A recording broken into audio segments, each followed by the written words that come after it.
When sleep is terrifying, waking up to realize you're not alone at home. The man had closed his bedroom door before going to sleep. Suddenly, around 3 a.m., his body told him he needed to wake up, and it woke him up in his bed. He saw the bedroom door open. When he suddenly saw a woman's silhouette, he couldn't speak, couldn't move, and had difficulty breathing. He thought it was simple sleep paralysis and closed his eyes. After thinking the sleep paralysis had passed, he got up and turned on the light. There really was a strange woman in his house. The woman had been watching the man from afar all night. After this incident, the shocked man called the police and the truth came out. It turned out the woman was mentally ill and had somehow managed to enter the man's house, unable to wake from a dream. The woman had a stressful day that day. Later, she wanted to sleep to relax. She got into bed.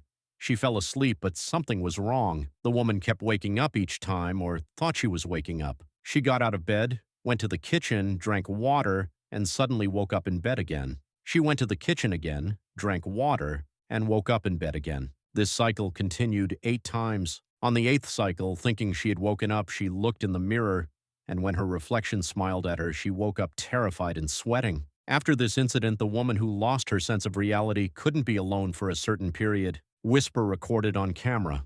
While sleeping, a child learned from his dormitory roommate's warnings that he talked to himself at night, so he charged his phone. He placed his phone across from the bed. He started video recording. His purpose was to record until morning and see during which hours he was talking. Maybe I really was talking, he had thought. When he woke up in the morning, he listened to the recording. It didn't sound like he had said it at all. He's here, breathing, hide, living alone. The child didn't remember saying any of these things. What he said wasn't in his own tone of voice either. It felt like someone else was saying it. Adult case. Experiencing night terrors. The man who worked until late at night was struggling to finish his presentation work. That day, too, he had gone to bed very late. He fell asleep. Around 4:30 a.m., he woke up. He sat up in bed. With his eyes open, he called out to his wife, "They're watching me. You can't see them." And after the man said this, he suddenly started screaming. At that moment, his breathing was becoming difficult. His heart rate was increasing. His wife was trying for 30 minutes to calm him down. When morning came and she asked her husband about the incident, her husband said he didn't remember anything, unable to recognize closest ones. The man had a stroke a few weeks ago. After receiving treatment at the hospital, he comes home but can't recognize anyone who comes to visit him. He wipes his glasses and puts them back on. He looks at the guests' faces, but even though the facial details are very clear, he can't remember any of them. When he closes his eyes and hears the guests' voices, he can distinguish all of them very easily. As a result of the illness he experienced, his vision is working, but it no longer makes identity matches. Someone's there. Feeling. The man is now very tired of this situation.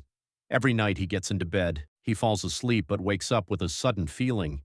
His eyes aren't open. He doesn't see anything. His ears are closed at that moment. He doesn't hear any sound. But he feels someone next to him. His brain is literally playing an illusion on the man. Neurological examinations also show that the man really does feel a presence. His brain is playing games on him and messing with his feelings. It makes the man feel the sense of a presence without any evidence.